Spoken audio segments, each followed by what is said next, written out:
happiness is the absence of unhappiness. Get rid of the things that make you unhappy and your nature will show.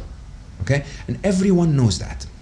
On a Sunday morning, you wake up, your partner didn't say something stupid, your boss is not there to annoy you, and hey, for a change, it's not raining. What do you feel? You feel super happy. You still haven't got that promotion, but you're happy.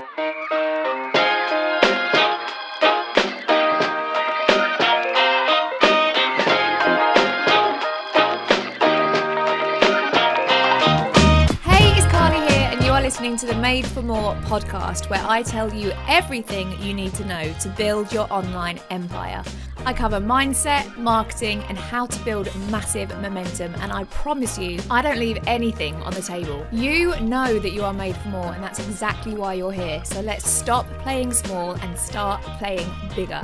This is the Made for More podcast. Let's do this. Okay, just imagine this for a second. Imagine that you got to hang out with loads of other women who were exactly like you. Like, they were ambitious, they supported you, they cheered you on, they had your back, and every single time you spoke to them, you felt more powerful and even more inspired to go after your dreams. And imagine if every single week you got to get on a live coaching call with other coaches and other incredible people just like you to keep growing your skills.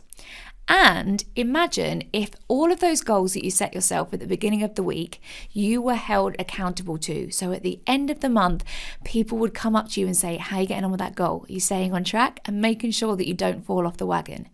Oh, and can you even imagine if twice a month you got updates on all the top trending reels to completely skyrocket your success on social media? Like all the tips and tricks that all the pros use, directly from the Girls Building Empires content creator.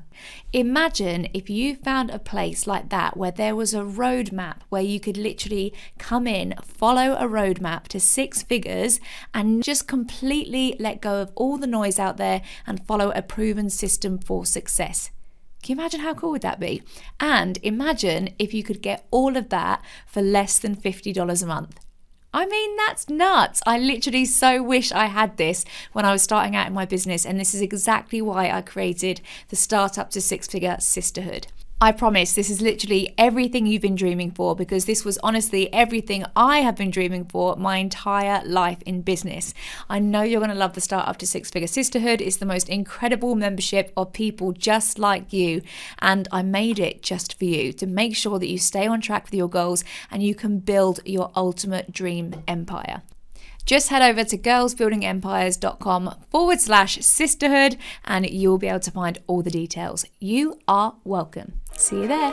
Hello, my friend. I hope you are all good. I hope wherever you are listening to this, you are having a wonderful day. I'm so excited to bring you this episode. I've been wanting to share this with you for so long. So when I talk about my podcast, I always say that starting a podcast is the best thing that I ever did for my business, and also the best thing that I ever did personally as well for my own personal growth. And it's moments like this that make me feel so grateful that I started my podcast, because a couple of weeks ago, I had the honor of interviewing the incredible Mo Gawdat. Now, Mo is the ex-chief business officer of Google X, like all the crazy futuristic stuff that they do. And after the tragic loss of his son, Ali, he completely pivoted and is now on a huge personal mission to not only become the happiest version of himself, but also to enable 1 billion other people to find true happiness, which in itself, considering what's happened, I think is absolutely incredible. But when you listen to his story and when you just listen to him speak, you cannot be helped but be moved by him. And honestly, when I got to interview him, we got to spend 4 hours together in London, and that experience changed me. Honestly, it changed my outlook. It changed the way I view certain situations, and I will remember that conversation for a very long time. We are also now great friends, which I'm so happy about, and I just cannot wait for all the experiences to come with him. So I'm so excited for you to listen to this episode. He is truly a very special man, and I know you're going to absolutely love it. So if you love this episode, which I know that you will, please take a screenshot, tag me at Carly Meyers Life or Girls Building Empires, and let me know what you're loving. Also go and follow Mo. He has a podcast called Slow Mo, which is incredible. And he's also given us an extra special gift. So the first 100 people to join his membership will actually get 2 months for free. So if you click the link in my bio, you're going to be able to get that exclusive discount. And I just cannot wait for you to hear this. I know you're going to love everything about it. And I'm so excited that you get to listen in on this incredible experience. Thanks so much, guys. Speak to you soon. Bye. Hi, Mo. How you doing? Amazing, actually. Thank you so much for hosting me. Beautiful place. Well, it's nice, isn't it? It really is. I'm honestly so excited to be chatting to you because I first came across you a little while ago. A friend, actually loads of friends were messaging me saying, you need to listen to this podcast episode. It's on Stephen Bartlett's CEO, Diary of a CEO. You need to listen to it. It's amazing. So they sent it to me and I was listening. And I always listen to my podcasts on the way to pick my son up from nursery. It's a 20-minute drive there, 20-minute drive back. I can usually do a good episode in that time. And on the way back, my son always falls asleep. If he falls asleep at 3 o'clock, it's danger hour. And I'm like, you need to wake up, otherwise you're going to be awake all night. The nightmares of motherhood. Exactly. Normally in the car, I'm like shouting, trying to keep him awake so that he can sleep in the night and mama can go to work. But this time, I listened to the episode and I was driving back and both my kids fell asleep in the back. And I was only halfway through the episode and I just sat on my driveway for 45 minutes and listened to the rest of the episode. And I was like, do you know what? He's not going to sleep until like 2 a.m, but I'm going to take it so that I can listen to the episode because I loved it so much. You know, when you're so in it. And it really was exactly what I needed to hear at that time. So you see, one of the things of the comments I get very frequently, and I don't know if it's a compliment or really not, is that people text me on Instagram or something and they say, well, we play your podcast, my podcast, before we go to bed because your voice is so soothing and it puts us to sleep. And I'm like, I don't know. I mean, it's nice. Thank you for saying that. But at the same time, does that mean the content is super boring? Right? I have no idea, right? But maybe when the kids are not sleeping next time, just play the Diary of the CEO again. Oh yeah, just send them off to sleep. Go on, Exactly. Frankie, here you go. But no, I absolutely loved it, and it was everything that it just really opened up a new way of thinking. So thank you for that. So I'm so excited to bring you to my audience as well if they haven't listened to you. And I would love you to tell us a little bit about you, how you got here. There is so much that's happened up to this point, but in a nutshell, how have you ended up here? I ended up here. I lived 2 lives to get here. Okay, one life was my executive, corporate, serious achiever, believing all the lies and running around, telling myself that I have a purpose, but really all about making money, honestly. And I did that really well, made a ton of money, was very successful. I worked at IBM, Microsoft, and Google at the time, where those companies actually were changing the world. So, I worked at IBM at the time where they were changing the world. Gives you a little bit of an idea of my age. But I also, in my last career, I spent 12 years at Google. First 7, I was chief business officer. I was the vice president of emerging markets, so started half of Google's operations globally, which was such a privilege because a Google operation was not just about selling ads. To start a Google operation was about really building the internet economy, so that was quite something. And then I ended up with being chief business officer of Google X, spent 5 years working on what we used to call the moonshot factory, so big ideas that would change the life of 1 billion people, people or more. Then, through I don't know how to say, I don't know if you believe in destiny, but I was not always happy. I was always very successful, but like the typical, grumpy executive, I wasn't happy. And I think the truth is, happiness found its path into my life because of my children, because of the triggers that they triggered me to change myself, but also because of what they taught me, believe it or not. My son Ali was always a tiny little Zen monk who was always very, very wise, and my daughter Aya is life herself. And so between them, I learned a lot about happiness, added to my hyper-engineered mind. So I sort of understood the logic of the machine, and they understood the heart and the fun and the playfulness of it. And together we ended up with models that worked so well actually, that when we shared them with others, they made a difference for everyone. And then Ali left.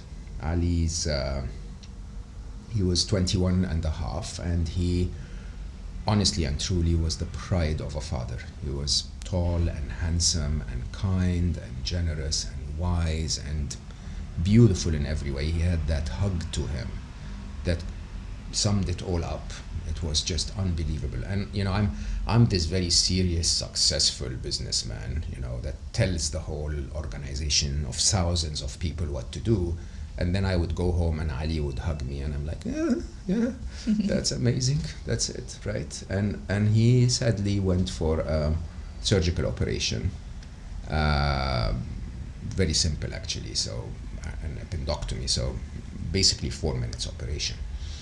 But the surgeon did 5 mistakes, all preventable, all fixable, fixed 3 of them wrong. And we ended up in 4 hours losing Ali. And that, I think, you may probably relate to that from your own story. Sometimes the most difficult things that happen to us become what makes us. Mm-hmm. And so when Ali left, I ended up, you're given 2 choices when you lose a child. One is to close your door and cry for the rest of your life. And I'll tell you openly, no one would have blamed me. If you had hugged him once, you would know, mm-hmm. right? But somehow when Ali left, I ended up deciding to write what he told me, what he taught me in a book, and share it with the world. A little bit of my executive mindset was still there, so I was basically attempting to reach 10 million people with that message. And in my mind, I thought 10 million, 6 degrees of separation, 72 years, I calculated, 72 years precisely, and then a tiny part of Ali's essence will be everywhere and part of everyone. Crazy as it sounds, that completely became my entire story. Since then, Ali left us 8 years ago now. Solve for Happy became an international bestseller. I mean, we published 32 languages, probably in 25 of them. It reached hundreds of thousands of people, but it opened doors for me to develop content and be on conversations like this. And I think we must have reached like 300 million people so far with content. We think that, tens of millions of them have taken action to live a happier life. And it just became who I am. I wake up in the morning, as my wonderful daughter always tells me, I've been paid in advance. And, I really don't have much needs in life. I live a very, very simple life. And so I wake up in the morning and I just focus on doing whatever it is I can do to make people happy. And it's a wonderful life in every possible way. Oh, that's so nice. And I It definitely, really is. I feel it as soon as we met. Obviously, we met today for the first time in person. I instantly felt the warmth and the happiness, and it definitely comes from you straight away as soon as I meet Thank you. you. It's really nice. But Maybe it's because of you. Well, you make me calm and happy. So there you go. It's a good blend. I want to go into way more of like your mission and things, but something you just said about the way Ali was so different to how you were. Like, you were very serious and things like that. Oh, yeah. I'm always so fascinated, as a mother of 2, I'm always so fascinated about how my actions affect my children, and how, what they're mirroring and how they're gonna follow me in some way. What do you think it was that made Ali so like heart-centered and so different to how you were? Is your wife really like that? Oh, my ex is the most amazing woman on the planet. And she raised them. I'll say that very openly. I mean, she I was busy providing. I was a good man, always tried to be a good man, but she really poured love on them. Mm-hmm. And I think kids need only one thing to feel centered and really be who they are, which is love. Mm-hmm. Love and a bit of respect, if you think about it. She poured love on them, and I think that children need love and respect, believe it or not, and nothing more. Because my tendency is to believe that we are born instinctively happy, instinctively wise, believe it or not. And then we run out of it because of the demands of the modern world. You know, some of the wisest people I have ever met are playful like kids. They're, you know, whether that's in spirituality, His Holiness the Dalai Lama, for example, I had the joy of spending an hour and a half with him, laughing our heads off, talking about very serious stuff, but simply, you know, playful, having a good time with life. And even the most interesting business leaders ever, you know, Larry Page and Sergey Brin, were quite kiddish in their way of, I don't know if that's the right word, but adventurous in the way they allowed themselves to dream and fantasize about a world that was different than the world we lived in. And you know, and it's quite interesting because kids are born that way. They're born happy, they're born calm, if you give them their basic needs for survival. They're also born wise. They're born with what they need, not knowledgeable, not intelligent, if you want, like the older ones of us that go and venture in business and change the world or whatever they tell us to do. But we're born wise. As children, we understand what matters and what doesn't. And I think what I did, which was quite interesting for me, is I have a brain defect. I actually really and honestly have never in business worried about the position of someone. So when I walked into the Minister of Education's office, I walked in to talk to a human. In my mind, there was no title that was really, you know, and I was 26 the first time I did that. When I walked into CEO offices or, you know, heads of states, I would text, you know, someone and say, can you introduce me? Can I send an email? I would like to meet this person, right? And it's because I have that brain defect that basically says if they pee like me, then they're human like me, okay? Interestingly, as I grew older, I realized that Ali also, because he peed like me, he's human like me, I treated him that way. And you can see pictures of us. I promise you, he must have been 18 months old, like tiny.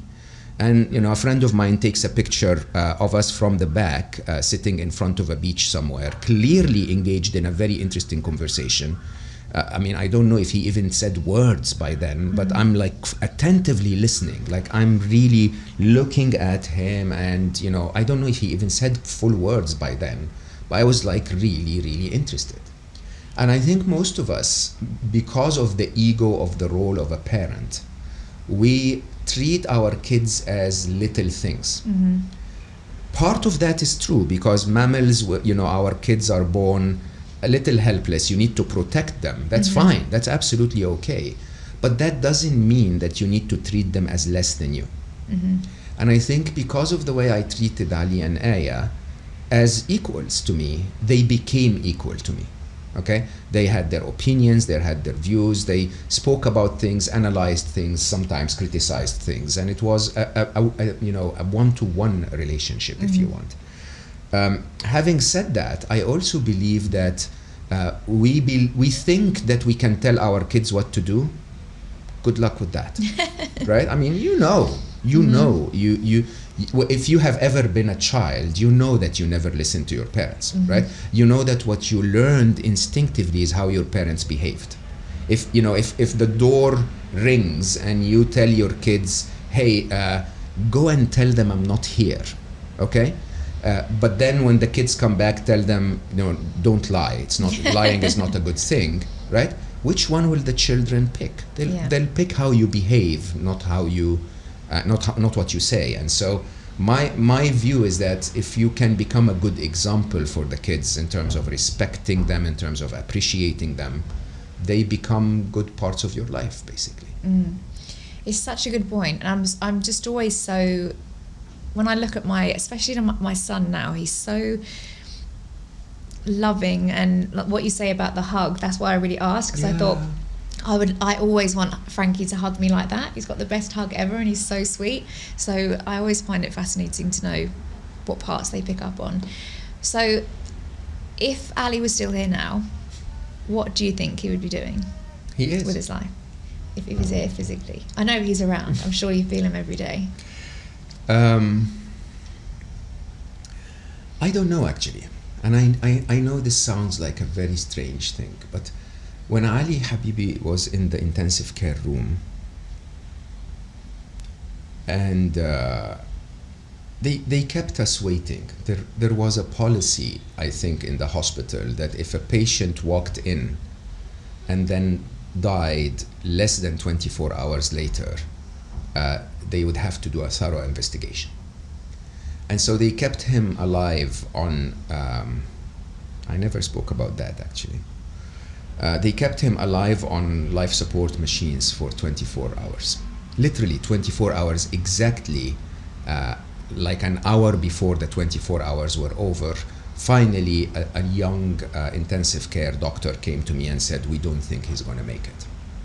And they announced him dead almost 24 hours and like 10 minutes later. So we had all of that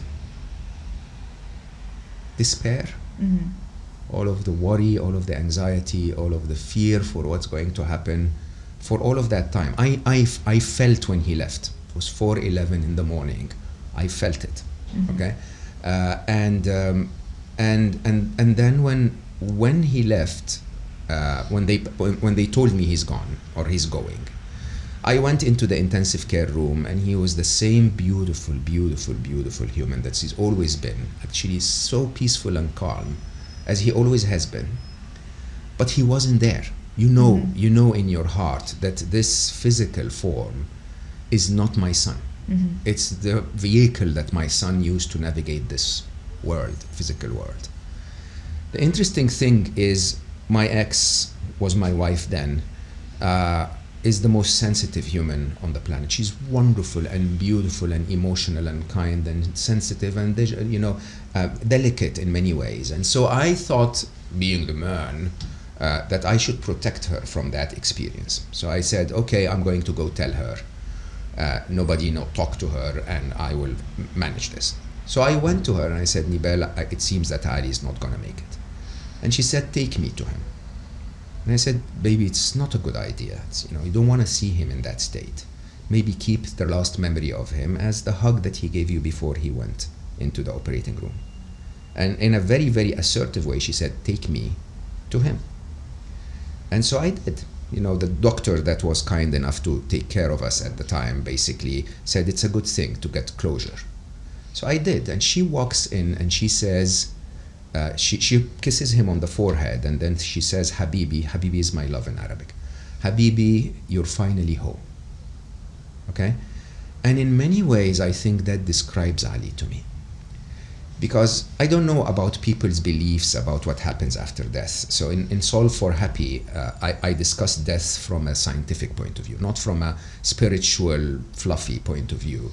I discuss it from a theory of relativity, Big Bang theory, and quantum physics combined would allow you to understand death in a very, very different way than the stories were told. And the truth in my mind is that you never really die, okay? This is not, woo-woo stuff.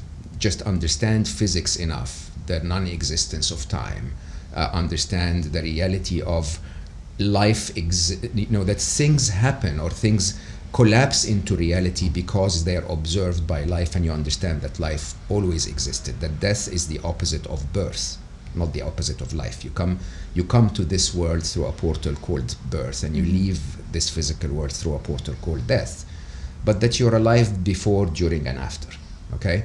And so would Ali have enjoyed the world we're living in right now? I probably think not. He, I don't know if you remember, there was a shooting in Boston when he was at university in Boston, and he had that ability to soak, empath. He could soak the pain of humanity. And sometimes I think back and I think that if he had lived in this world, which is full of so much pain, and it's getting worse every year since the year he left us. There is so much challenge over the climate. We've just seen floods in Pakistan and in Bangladesh, and there is war, there is corruption, there are so many lies everywhere. And I wonder if he would have wanted this. I wonder if he could actually have dealt with all of that pain. And in an interesting way, I look at my son and I say, oh my God, like if you think of life as a journey with a purpose, I don't. I think that the purpose of life is life, okay? Then he's achieved his purpose. I mean, there is no 21-year-old that I know that has affected so many lives positively. Yeah, maybe he did it through me, by teaching me stuff, making me love him so much and then leaving to trigger me to share what he taught me. But the truth is, it's him. If without Ali and without I would have not been me, okay? Yeah. And without him leaving, I wouldn't have ever written a book, ever, or spoken about happiness. And I think he's done. He did really well. He left at the peak of his achievement. And if you understand death reasonably well, he's okay. I'm going to be hugging him, spanking him first, and then hugging him very soon. It's so interesting to know, because I definitely know for myself, I just want my parents to be happy. Whenever when I see them upset and when I see them struggling, it really, really upsets me, and I really just want them to live the happiest life. And it sounds like that's definitely what Ali had as well. He so wanted it, and I know that before he left, he said to you, didn't he, like, I just want you to live more from the heart. From the heart. But there was a deeper meaning to that. Really? Oh my God, he changed my life. That one comment changed my life. Do you think if he hadn't have left, you would have ever got to a point of feeling as happy as you do now? I was always very happy. I mean, not always. After I did my research on happiness, it took me 12 years to go from the grumpy, completely upset person, executive, businessman, whatever that is, to a very calm, very peaceful, very contented person all the time. There is a difference, however, because today I get the incremental feelings of joy in abundance every single day. I get, it's overwhelming, really. I mean, I get hundreds of messages a day of people saying, you've changed my life. I mean, and I don't say this to brag, I say this to say I'm so lucky, so fortunate, right? To actually feel that unlike the lie that they told us, which is go out there and make a ton of money and buy fancy stuff and then you'll be happy, there is a shortcut. There is, a simple way to understand how the machine actually works and then end up in a place where you can achieve happiness just with a tiny set of changes to the way you look at life. And to be in this place, I mean, I remember 2019, the very last live talk I did before COVID. It was in Amsterdam, and maybe 1,200 people in the audience, and I was the closing I was a closing fireside chat, and the person interviewing me was a good friend, so he knew me well, but I spent the entire day being hugged. Like I literally, every person I come across in that event, not all of them, but many of them would go like, Mo, you're here, that's so wonderful, I'm grateful, you taught me this, whatever. And they hug me, and they just pour love on me. And like, seriously, who wants any better life? And then Martin, who's the interviewer, asks me and says, so are you happy today? And I, after losing Ali and all of the challenges in my life, and I said, I've never been happier. I cried like a baby on stage. I've never been happier. Of course, if you can imagine, there is no love to replace Ali's love. There are certain souls in this world that you feel so deeply connected to that there is no other love that can replace that love. It's truth, right? So I think the universe or God or luck or whatever you want to call it chose to replace Ali with 10 million forms of love that get poured on me, okay? And in all honesty, I don't know how to tell you this, but it would be so stupid not to recognize the gift. That's such a big gift. And all I did was I stopped doing the work that I disliked so much. Because even though Google X was an incredible place, it still was quite corporate-y at the end of the day. And I now wake up in the morning, I can't tell you, Carly, I promise you, I wake up in the morning and I write for 3 hours a day. I feel like I'm in heaven. In heaven. What a gift. Okay? And I write so much. I wrote like 8 books so far. Published 3, and there is another one coming out and another one ready. Right? But I don't publish all that I just write. I just write because I love it so much. And then sometimes I take parts of it and put it on Instagram or whatever. And it's just such a joy. You know how? Just simply by telling myself, I don't need a Rolls Royce. I don't need a fancy car. I don't need an Armani suit. I wear, I think this is $12. It's a nice tea. It's good quality tea. Remember, I wore this because I'm meeting you. I normally would wear a $4 one, right? And it's, this is my formal dress code. So, and think about that. How much do we need? How much do we actually need? Why are we chasing those weird dreams? Okay? And yeah, sometimes I believe if my mission happens, 1 billion happy, I don't think it will happen in my lifetime, but if it happens at any point 70 years from now, I'll be a billionaire. Yeah, just the currency is different. 1 billion happy people. Can you imagine that? Can you imagine a life that managed to acquire, with all of our greed as humans, 1 billion happy people instead of $1 billion? When you speak about 1 billion happy, how do you know when you've made someone happy, or when something you've done has impacted someone? That's such a great question, because of course there's a big struggle. There's a big struggle because if you were motivated by the typical world's success factors, I would just find ways to create content that gets viewed by more people. Because you know how it is, the currency of the social media world is how many likes, how many clicks, how many, right? Which would have mainly meant I need to go to the gym a little more often and have a 6-pack.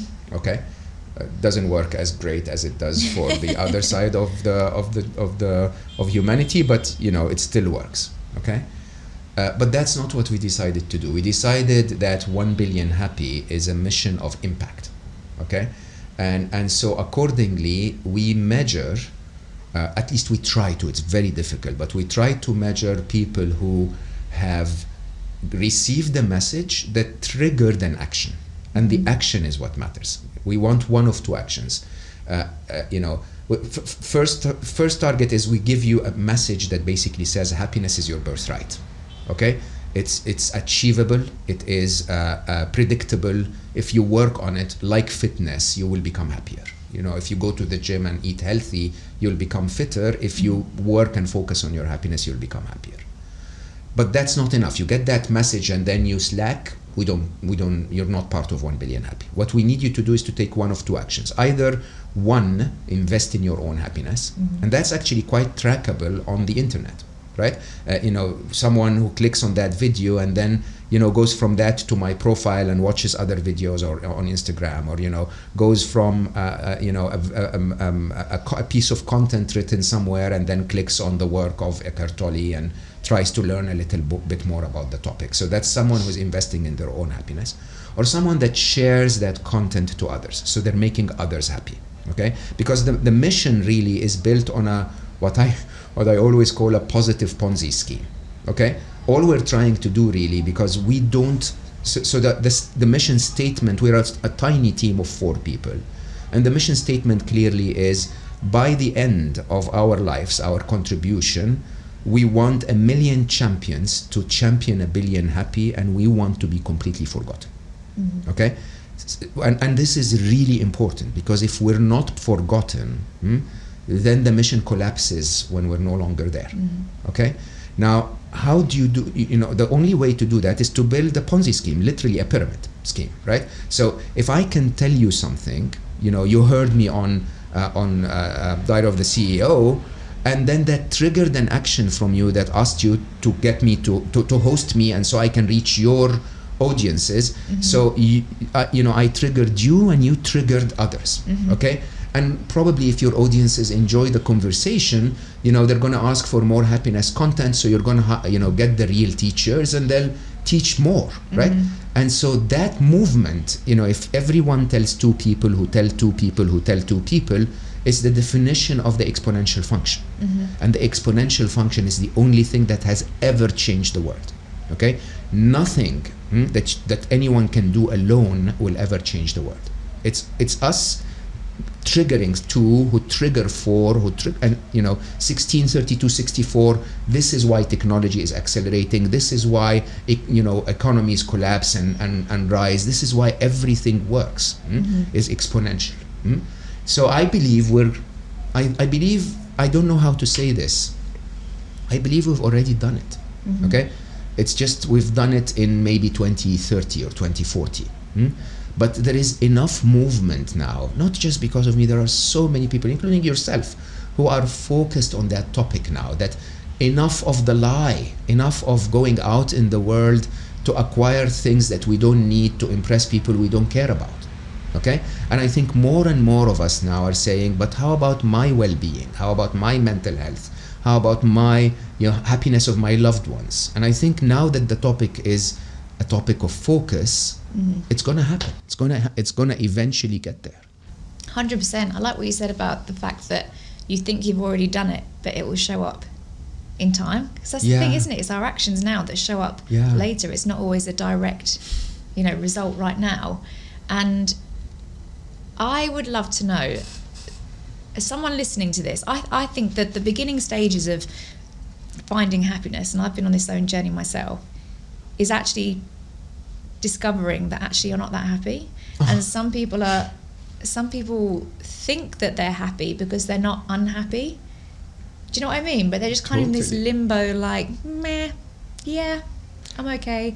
So how do you think someone can identify that actually they're not that happy and they've got some work to do? There are two sides to this conversation, two very important layers. One layer is how our modern world, forces us to suppress our emotions. Okay, and I'd like to come back to this in a minute. The hyper masculinity of our world has told us emotions don't matter. As a matter of fact, emotions, they're distractions. We don't want those, right? And so if you're not supposed to show your emotions at work, you're supposed to suppress your emotions at work. It's easier to suppress your emotions in general and ignore them as if they don't exist. So I'll come back to this. But I think the main question is, how do I know if I'm happy if I don't know what happiness is? Okay, and I struggled with that.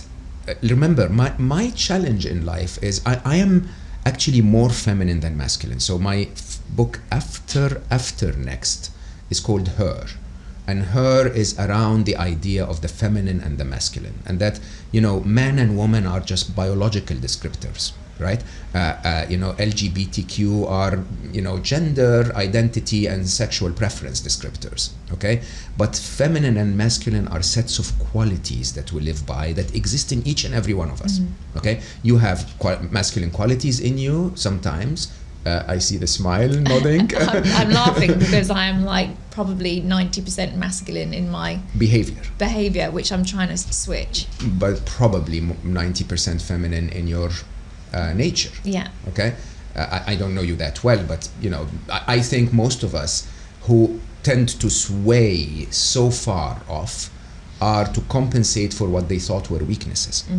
And sadly, our modern world told us that feminine qualities are weaknesses. Especially in business. Exactly. Especially in business, especially in a hyper results-driven world where all that matters is capitalism.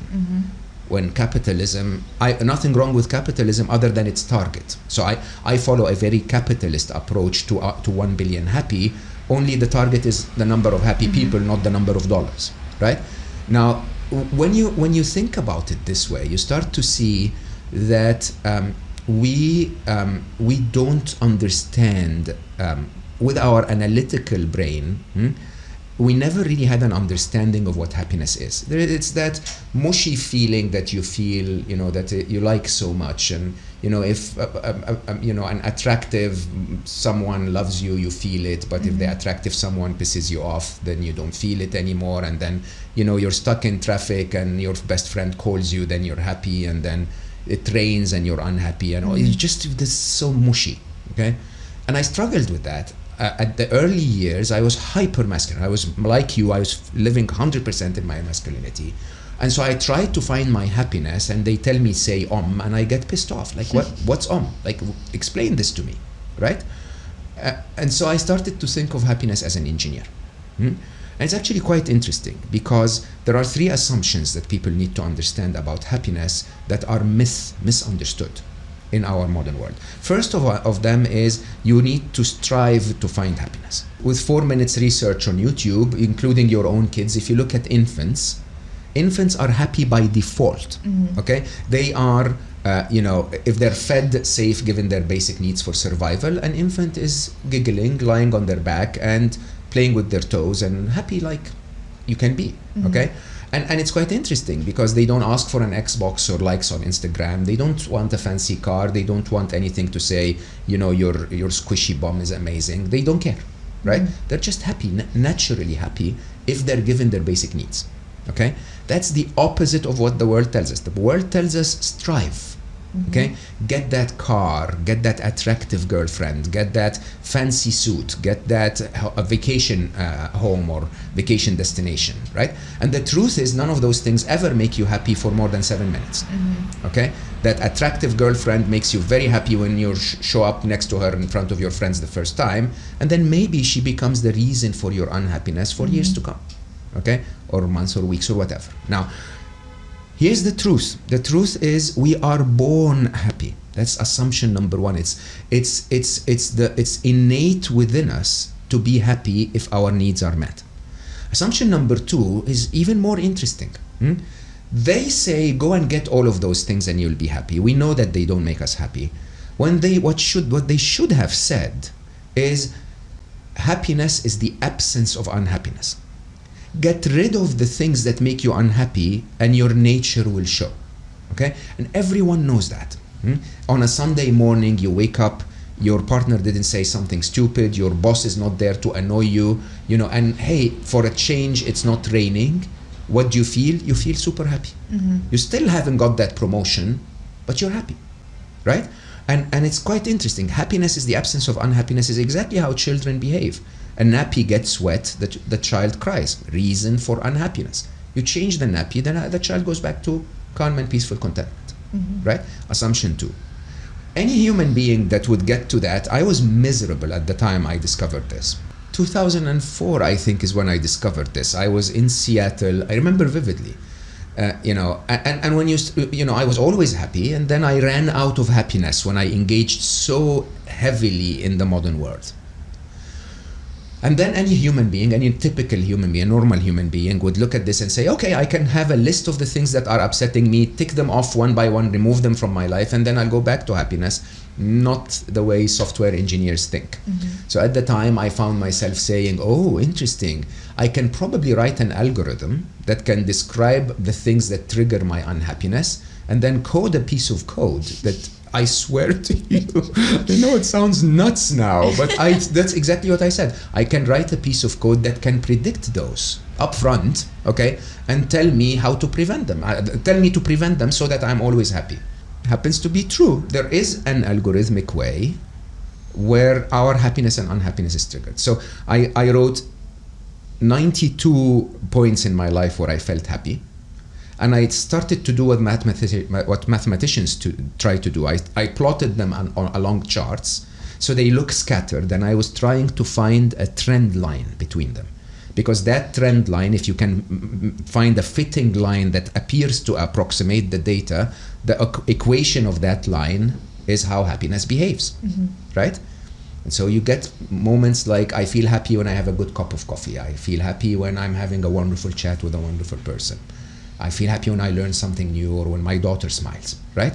What's common across those? You know, how do you know? What makes us happy or unhappy? And then I realized it's actually quite simple. There is no event in your life that ever had the consistent impact of you to produce happiness or unhappiness. Okay, rain, as I always say, you know, when I walk the streets of London, rain makes me panic, like a very negative emotion, because I'm a Middle Eastern bald head. You know, it's really quite, I don't know this. I have not grown up in this. To you guys, rain, like, yeah, you don't even notice it. Do you realize that? You don't even notice it.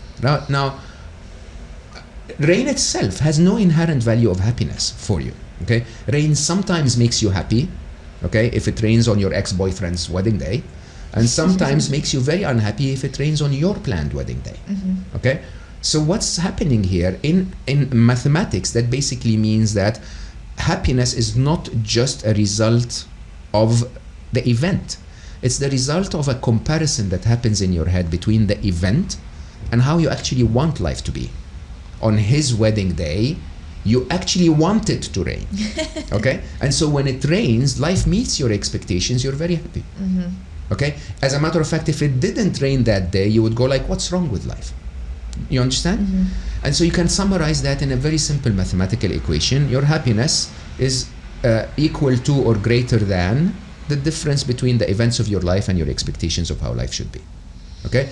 In your head, you're constantly comparing events to expectations, events to expectations, events to expectations. Our audience here might not hear those, but we get sirens going across the street when we're recording. So every now and then we have to pause and say, okay, too loud, right? And yeah, we could tell ourselves that this is a curse, you know, life is horrible, this podcast is not supposed to be interrupted, this is important conversation, what's wrong with the world, you know. Or we could tell ourselves a very simple expectations. We're in London, it's a busy street, there are lots of sirens that will come across, and you know, we want to record something wonderful for our listeners, so we're going to stop when there is a siren. No, not that complicated. If the event meets your expectations, you're happy. If the events miss your expectations, you're unhappy, which triggers a very shocking statement that upsets a lot of people. Happiness in that case is a choice, because I choose to see the events as I want. The same sirens could be passing for other podcasters recording, and they could be hitting their heads against the wall. Okay, it's a choice. You can see the event for something or not. You can set expectations in a certain way or not, and based on that, you're going to be happy or unhappy. Now, going back to your questions. So, how do I know if I'm happy? How do I know? Happiness is that calm and peaceful contentment you feel when you're okay with life as it is. Okay, it doesn't matter what life is. If you're okay with it, you're happy. Right? You go to Africa, and people eat once a day, twice a day. Life is tough. They have to walk instead of take the tube or, you know, get in Ubers or whatever. And they're laughing their bellies off, right? Happy. Why? Because life to them is meeting expectations. This is how it's supposed to be. They're in nature. They're with wonderful loved ones. They're okay, right? If you're not feeling that calm and peaceful contentment, if you're constantly looking at the world around you and saying something is wrong, or something is about to be wrong, or something was wrong, okay, you're unhappy. If you find that peace and calm, and you're simply chilling through life, right? So when we were recording, again, people should know, I spilled my coffee, wonderful coffee, on my jeans, right? Okay, I'm completely okay with it. That's why we wear jeans. I'm gonna wash them. You know, people will look at me and think I did something really childish for a while, right? But that's fine. And interestingly, when you think about it, what can I do now to change that? I already have coffee on my jeans, okay? I could kill myself over it, or I could just smile and say, you know, every time you look down, I go like, okay, she's looking at it again. And you know, it's like, it's fine, it's easy, right? And I think that's the game. The game is for most of us, sadly, in the modern world, we're unable to find that calm and peaceful contentment. For two reasons. Why? One is we don't know that this is happiness. We think that happiness is to go to the party on Friday night and have a couple of drinks and jump up and down. It's not. This is dopamine. This is excitement, elation, pleasure, and so on. They're all positive emotions, but they're not happiness. Okay? And the problem with them is that the minute the stimulation goes off, you're back to unhappiness, right?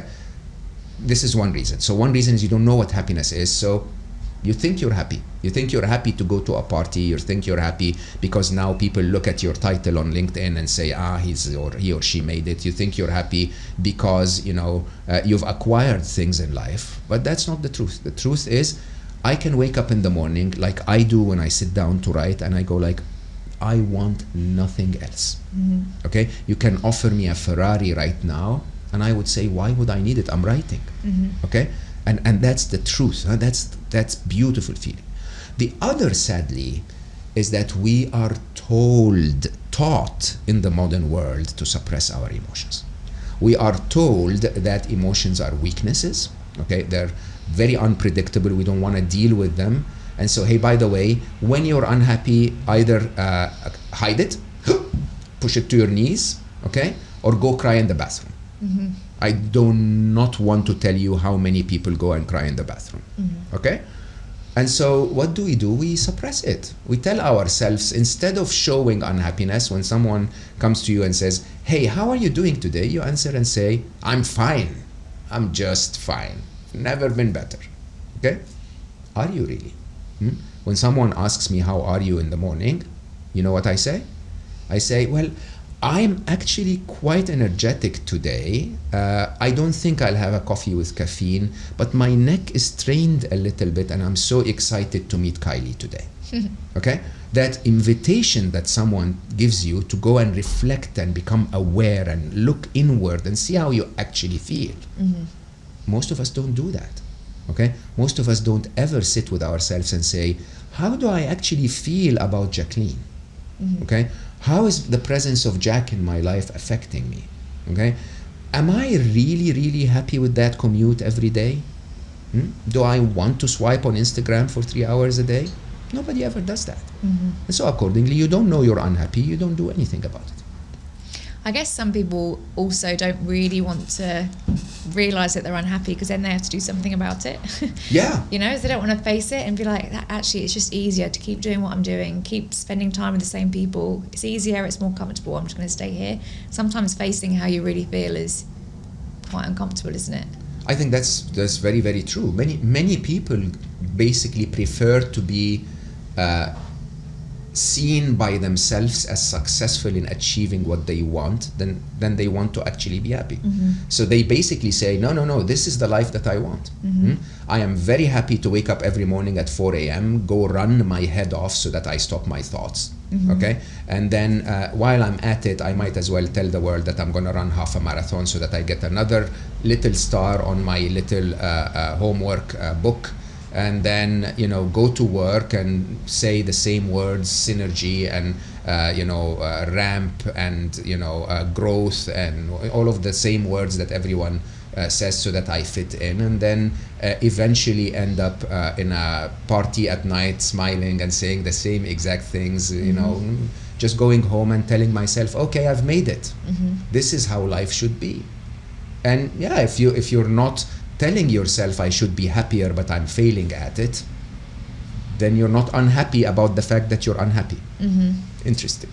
I once heard an overachiever woman, someone very ambitious, say that she would rather be special than happy. Yeah, you get that a lot. Yeah, and it's like when I heard that, I really resonated with it, and I thought that's such a sad but true statement for so many ambitious people. Yeah.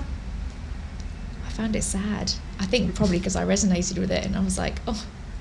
Well, I always do something I call the swap test. Okay? The swap test is the easiest way for you to know what you actually want. Okay? If you're comparing two things and telling yourself which one do I want more than the other, imagine two scenarios where scenario one, you have the first but not the second, and scenario two, you have the second but not the first. Okay? And I do this when I pick packets of crisps. Yeah. That's a stressful decision for me. I love crisps. I know, because I'm like Quaver skips. Ugh. Yeah, exactly. So if I'm watching my show at night and I have this bag of crisps but not the other one, or I have the other one but not this one, which will make me happier, right? If you choose the first, then you like the first more today. Very simple. okay? And I actually ask parents to do that all the time. You can look at your kids in 15 years time and say they have adequate amounts of success but they're very happy, or they have tiny amounts of happiness but they're very successful. Which would you pick for them? Okay.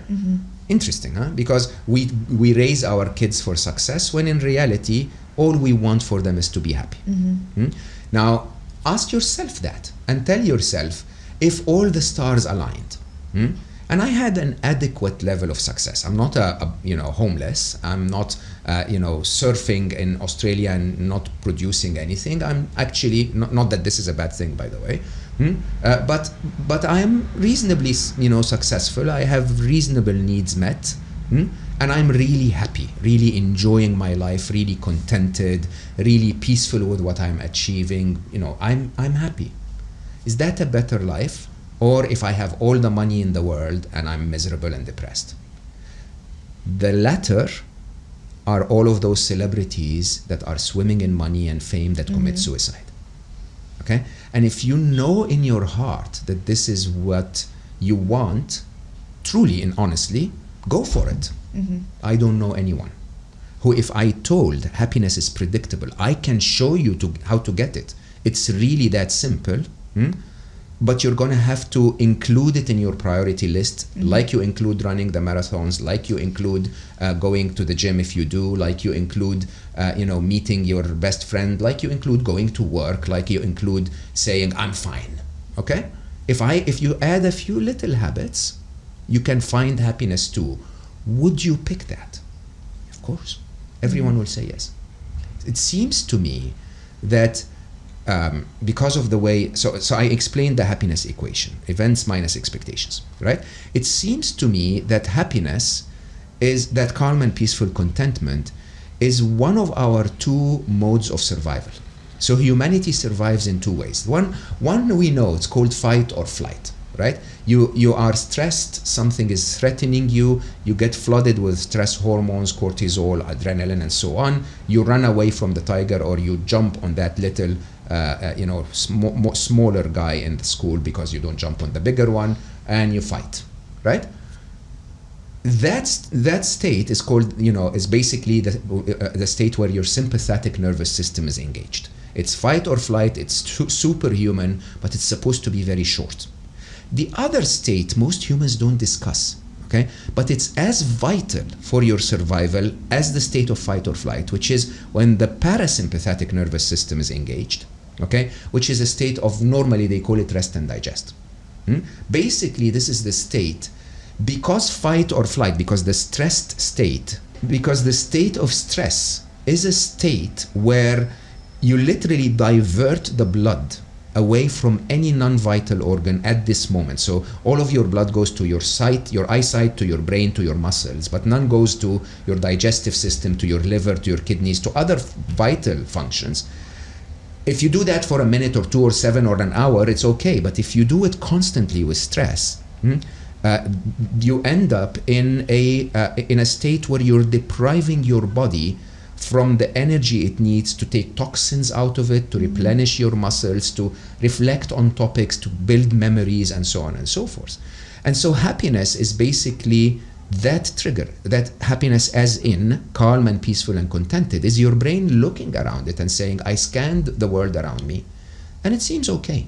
It's not amazing, it's not perfect, this is life, it's not heaven, right? But it's okay, so you can rest and digest. And when you get that, you end up literally rebuilding yourself. So if you give up on that and live in that constant stress, so my next book is called Unstressable. This is why this topic is very important to me. When you're in that constant stress, in Unstressable, I use physics to explain stress to you, okay? And it's not the load that breaks us, okay? If the load is matched with enough square area, with enough capabilities and abilities within you, you don't break unless the load is extremely high, which is trauma, right? So people who get PTSD are exposed to such high load that they break, right? But what breaks us, interestingly, in physics is known as fatigue. And fatigue, if you remember those IKEA seats, when you went into IKEA, that they keep pushing and pushing and pushing and pushing, and keep a counter of how many times the chair didn't break even though it was sat on, okay? It's because in physics, what would break a seat, even if the force is not very high, is to keep applying the same force over and over. And people who choose to live a very highly stressed life are doing exactly that. They're applying the same manageable stress over and over and over until they start to get burnout and they break, okay? And I think what we want to do is we want to tell people, hey, a tiny bit of stress, if you have the capability to deal with it, is okay, right? But you have to stop that constant application of stress to your life by allowing yourself to find moments of happiness where serotonin is flooding your blood, telling you, hey, it's okay, rest, it's fine. That is why happiness is important. It's as vital for you as the stress that makes you successful. That's why we want both of them for us to get anywhere in life. So my current mission is to try and attack the reasons for unhappiness. Remember the second assumption, happiness is the absence of unhappiness. And so my last few years of work have been around explaining happiness in Solve for Happy and in that little voice in your head and so on. And now actually my next 2 books are about removing the reasons for unhappiness. So Unstressable is around removing stress.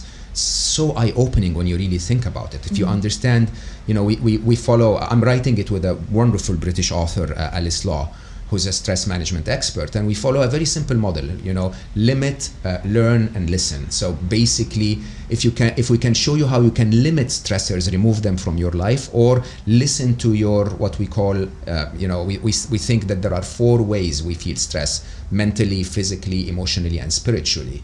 And if you can listen to the language of how those are talking to you, you can actually walk out of stress much easier. So there is a lot of work that's going in there. And then my following book, which is quite scary, is called Finding Love, trying to use mathematics and economics, believe it or not, to solve the issues we're facing with love, dating, and romance.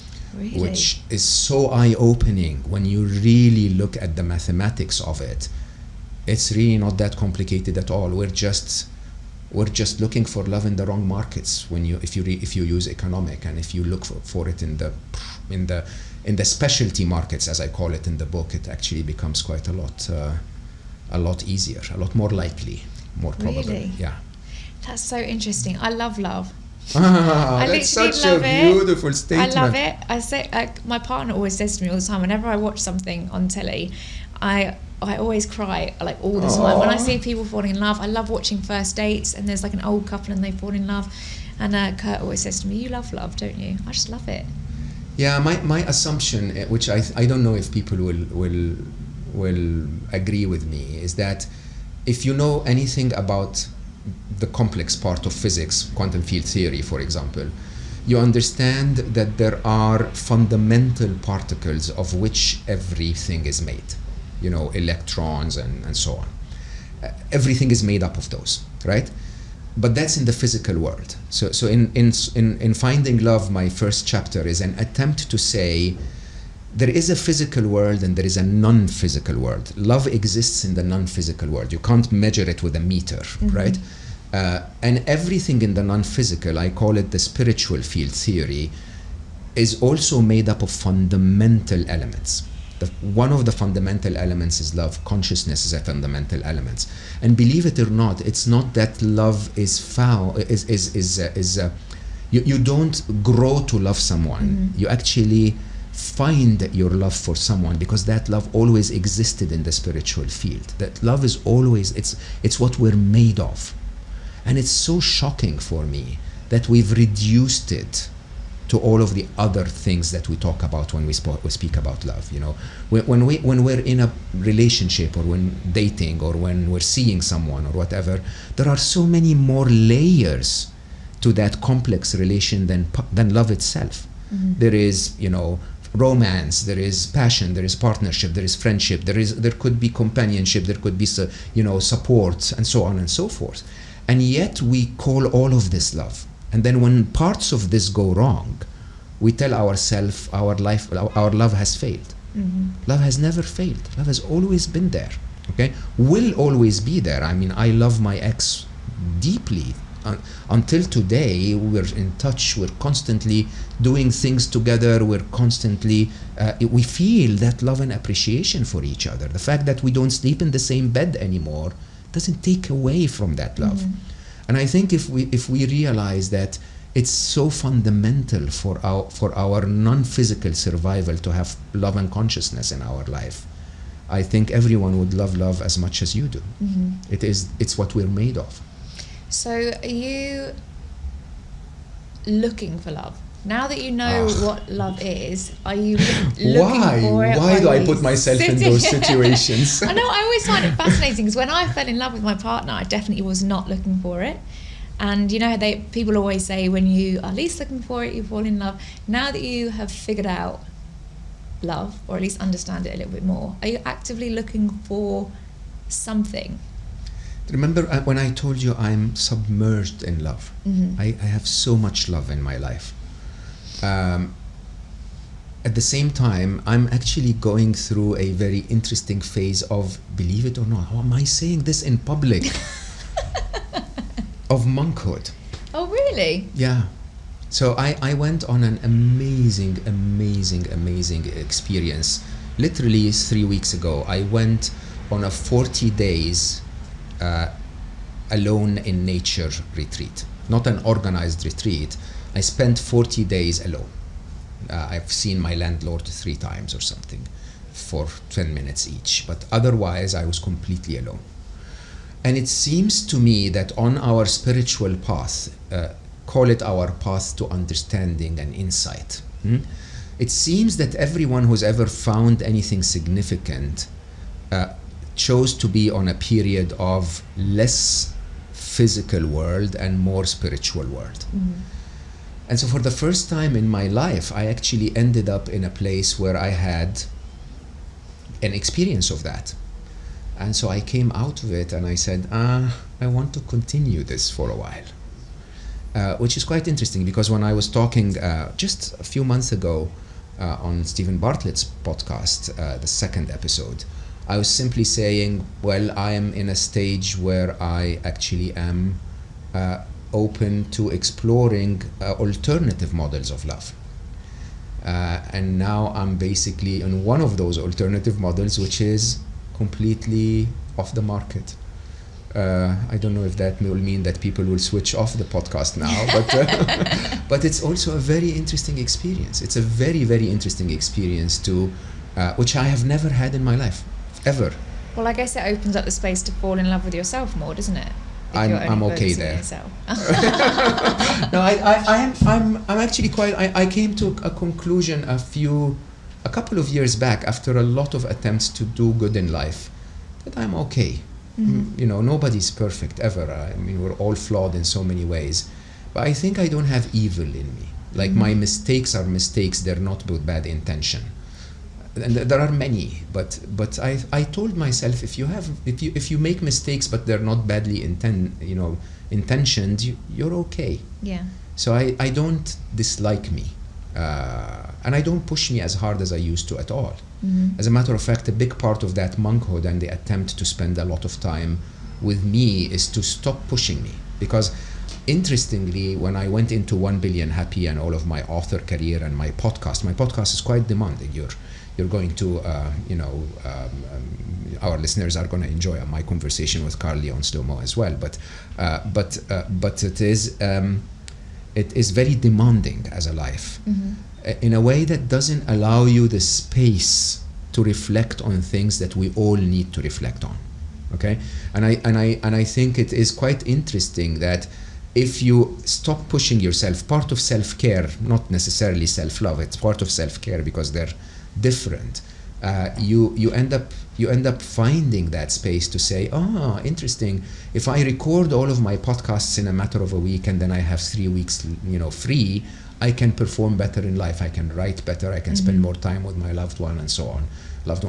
And so there is a lot that comes from space, from silence, from reflection, that I'm really enjoying. Whether that will be the rest of my life, I can guarantee you not. Okay, I definitely am going back into the arena, but for now I think I'm really enjoying that space. That's good. And I think that's the most important thing, isn't it? Of just listening to what you need at the time and exploring, leaning into it and exploring. There is no one way to go through life. Yeah. Yeah. And that's probably, I think, a big part of people's unhappiness, is that they're not always open-minded to new seasons and changing and adapting and just seeing what happens and leaning into something. Seasons is the key word. Yeah. So chapter 2 of Finding Love is entirely around seasons. It's the idea that anything that you criticize about the love story of another might be your season 2 seasons from now. It's quite interesting how it is. And if you look at the statistics, it's quite eye-opening that the traditional love story that we all strive for actually is not the majority of all the love stories that are out there. Each and every one of us deserves to live this once, twice, or whatever in their life, but and we should strive for it. But it's quite interesting, especially with the openness of the last few years, how many other models of love, including a model where you take romance out and you keep yourself for the love of what you do and the love of all of the others, is quite interesting. I'm so excited for what you're going to learn in your new journey. I'm so worried about what people will say about this conversation on the podcast. But I told myself early on in this journey that I will just say what's in my heart always exactly as it is, even if it's sometimes criticized or not seen as normal. But it's a very, very unusual experience. I can guarantee you that. I think ultimately anyone that has come to listen to you and enjoys listening to you and will just want you to be happy as well, and everyone celebrates themselves being happy. And if they don't, I don't care. Well, that's an important thing. I know that definitely, like, so many of my audience get so hung up on living their life in a certain way to please others and what will people think of me, and I'm like, I was the biggest people pleaser. I'd love to say I'm recovered, but I would say I'm recovering people pleaser. So I think good for you. Doing what you want to do is so important. So you said your podcast is so important to you. I see really you putting so much work. If anyone can see the setup that we've got here, it's very profesh. Tell us more about your podcast. What's your mission for it? So I'm imagining some kind of an Anthony Bourdain Parts Unknown for wisdom, not for food, but for wisdom. So, my lifestyle, which is partly why I find it difficult to have a very standard committed relationship, is I travel all the time. I travel not in an abusive way, but I basically spend almost a month in every place. And I, as I do that, I get to interact with the wisest people, like our conversation, like so many people that are across the world, where it's never the same if you interview them or host them on Zoom. It's different when you're in person with someone and feeling their energy and seeing their expressions and so on. And so basically Slow Mo started as an invitation for people to slow down for an hour a week and reflect on topics we don't normally reflect about. Okay, and when you start to get those kinds of stories, my current episode, as we're recording today, is an episode of an amazing artist and performer from the Netherlands who was badly abused by her father-in-law until the age 14, and how she recovered and is saving so many people in the process.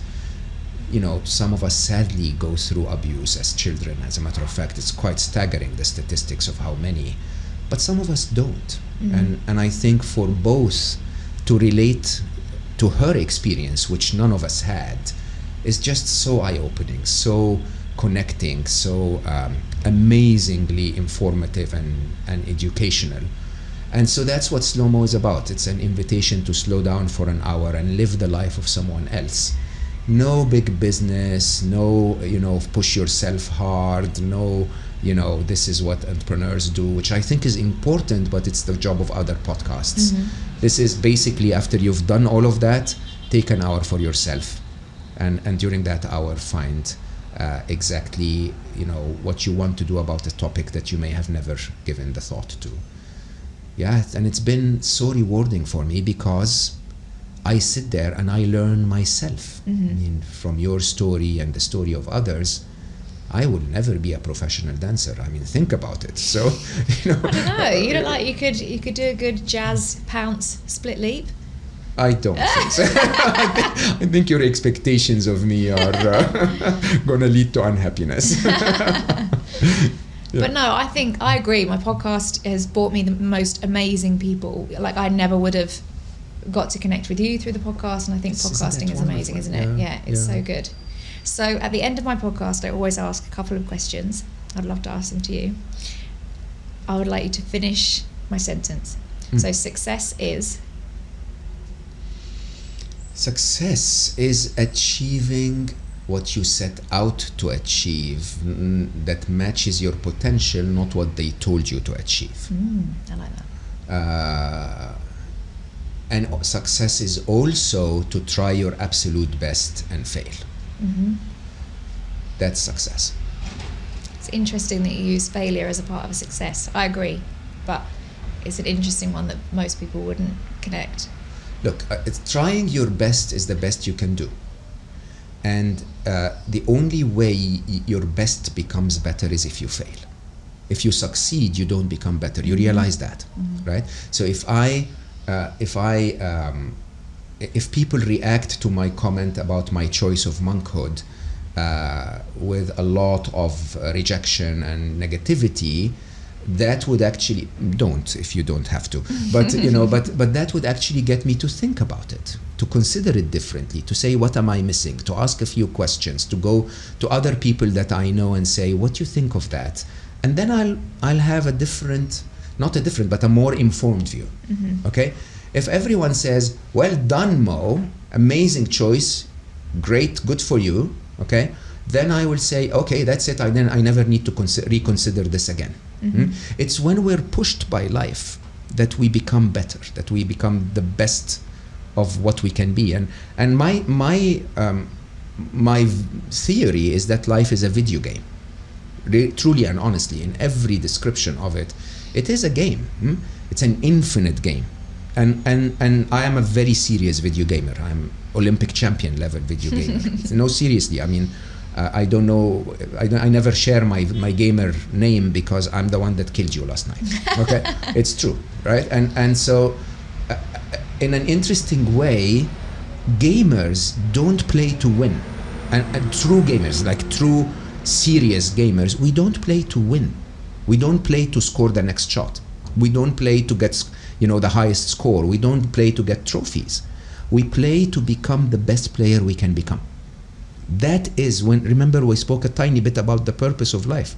In my view, this is the purpose of life. The purpose of life is to live it in a way that gets you to the point where you become the best possible version of you, not of me, not of anyone else. It's not comparable to anyone else. If I look at me and I say, with this makeup of who I am, I think I can empower my feminine a tiny bit more, and then that will be more reflective of who I really am, then not reaching that potential is a mistake. Okay? If I tell myself, maybe I can make a tiny bit more money, I was made for more money, then not reaching that potential is a mistake. Okay? I think our purpose in life is to reach the potential of who we are, and failure is the only way.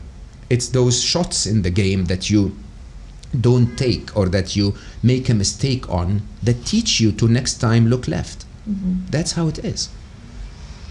I have so many other questions that I wanted to ask, but I also want to leave it on that because that is just the perfect way of ending it. Let's leave it on that. Yes. Has summed it up absolutely perfectly. Where can everyone find you and find all things Mo? Well, I made a very unusual promise and early in my happiness work to answer every question I ever get. So Instagram is the quickest way for you to find me. I'm Mo_Gawdat. M Gawdat on LinkedIn, I answer as well, but I answer once a week or so. The others I'm available and I post there, but I'm not that good at them.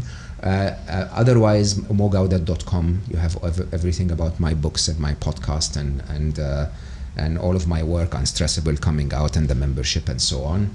And what else? And Slomo, SLOMO, the podcast. is probably, I hope our listeners will enjoy that. Oh, I'm sure they will. Thank you so much, Mo. I've absolutely loved speaking to you, and I know some things that you've said I'm really going to take away with me, and I know they've impacted me in a big way, and I know that all the listeners as well. So thank you so much. Such a privilege. Thank you so much for your kindness, for hosting me, and for hopefully together we make a few more people happy. Definitely.